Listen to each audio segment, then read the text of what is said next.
오늘 하나님 말씀은 역대상 13장 1절부터 14절 말씀입니다.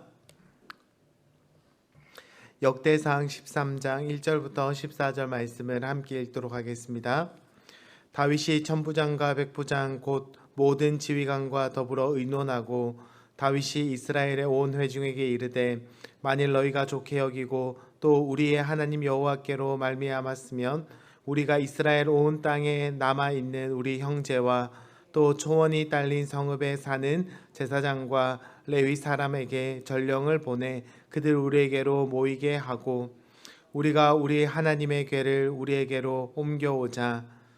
사울 때에는 우리가 궤 앞에서 묻지 아니하였느니라 하매 뭇백성의 눈이 이 일을 좋게 여김으로 온 회중이 그대로 행하겠다 한지라.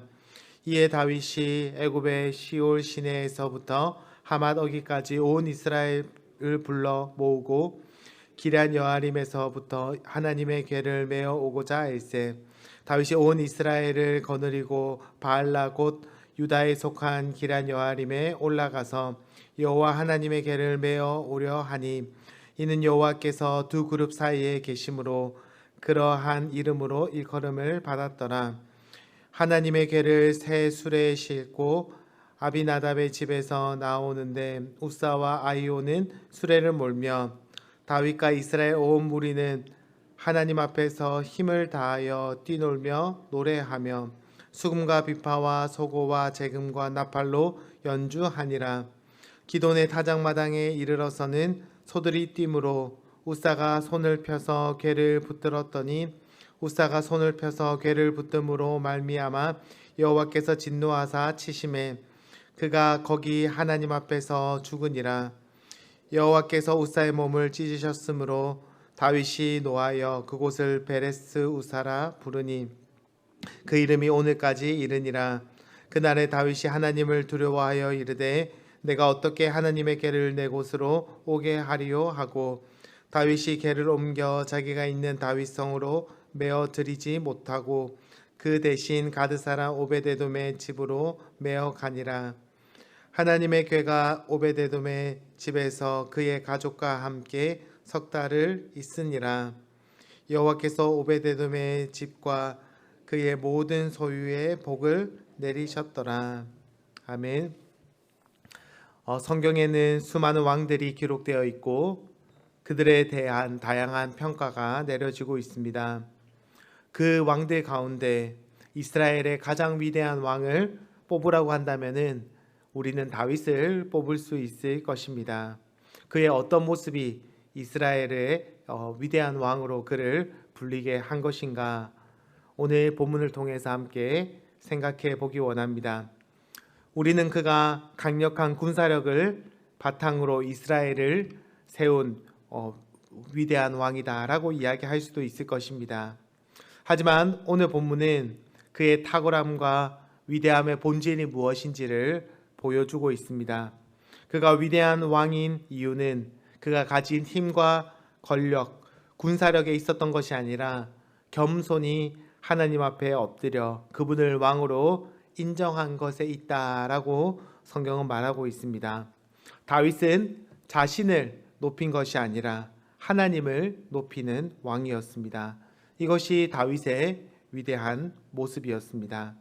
다윗의 나라가 든든히 세워져 나가는 가운데 그가 가장 먼저 한 행동은 온 이스라엘 백성들과 마음을 모아서 하나님의 궤를 예루살렘으로 옮기는 것이었습니다. 2절부터 3절 말씀을 보시면은 다윗이 이스라엘의 온 회중에게 말하여 만일 너희가 좋게 여기고 또 우리의 하나님 여호와께로 말미암았으면 우리가 우리 하나님의 궤를 우리에게로 옮겨오자. 사울 때에는 우리가 궤 앞에서 묻지 아니하였느니라. 다윗은 이스라엘의 온 백성들에게 하나님의 궤를 옮겨오자라고 그렇게 설득하고 권면하고 있습니다. 왜 하나님의 궤를 옮겨오자라고 이야기하고 있습니까? 하나님의 뜻을 묻기 위함이다라고 이야기합니다. 다윗은 자신의 뜻을 관철시키고 자기의 힘을 과시하는 나라를 세우려고 했던 것이 아닙니다. 그는 하나님의 뜻을 이루고 하나님의 영광을 높이는 그런 나라를 세우고 싶었습니다. 그러기 위해서는 자신의 생각이 아닌 하나님의 생각과 뜻을 구해야 했습니다. 그 방법이 바로 법궤였습니다. 법궤를 통해서 주님의 뜻을 묻고 주님의 뜻에 순종함으로 그는 세상 왕과는 다른 통치를 펼칠 수 있었던 것입니다. 우리의 삶도 마찬가지입니다. 나의 뜻과 나의 욕망을 이루기 위해서 사는 자는 결국 실패할 수밖에 없습니다. 아무리 큰 부귀영화를 이룬다 하더라도 하나님은 그 삶을 가치 있다라고 이야기하지 않으실 것입니다. 하지만 하나님의 뜻과 하나님의 영광을 위해 사는 자는 하나님께서 그를 높여주시고 그의 삶을 가치 있다라고 평가하실 것입니다. 과연 나는 나의 삶에서 하나님의 법궤, 하나님의 말씀을 중심에 모시고 살고 있는지 우리의 모습을 돌아보기 원합니다. 다윗은 이런 좋은 의도를 가지고 법궤를 옮기고자 하였습니다. 온 이스라엘 백성은 하나님의 궤를 옮기기 위해 법궤가 있는 기럇 여아림에 모였습니다.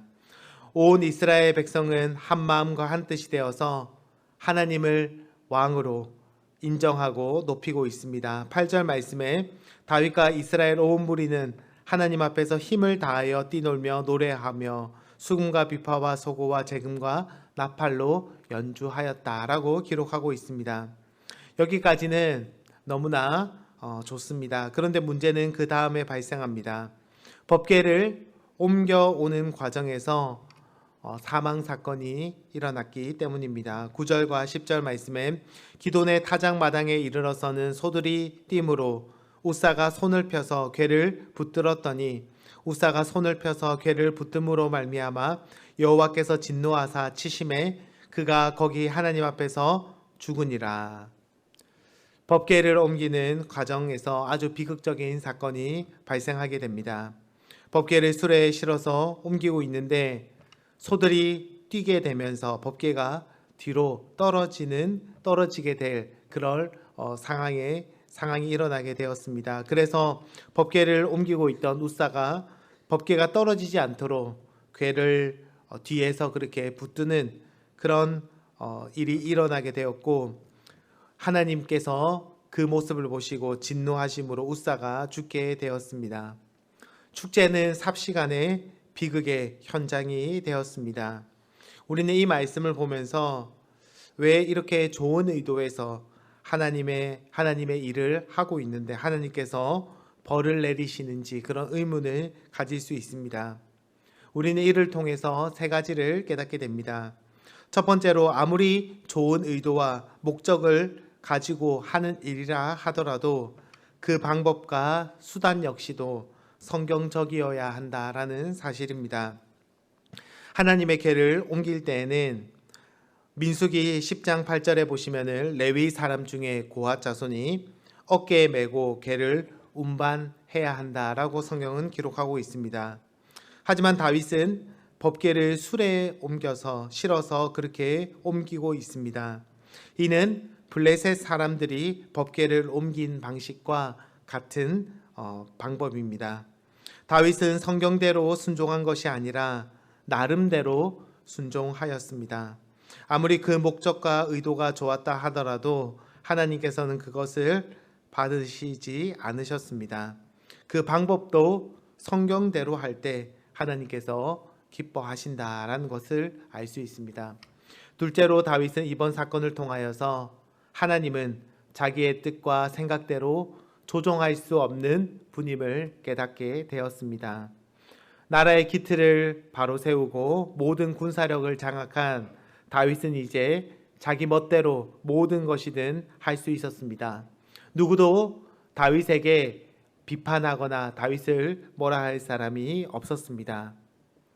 하지만 이번 사건을 통해서 다윗은 하나님은 자기가 조종할 수 없는 거룩하고 위대하고 영광스러운 분이심을 다윗은 깨닫게 되었습니다. 12절 말씀에 다윗이 하나님을 두려워하여 라고 그렇게 기록하고 있습니다.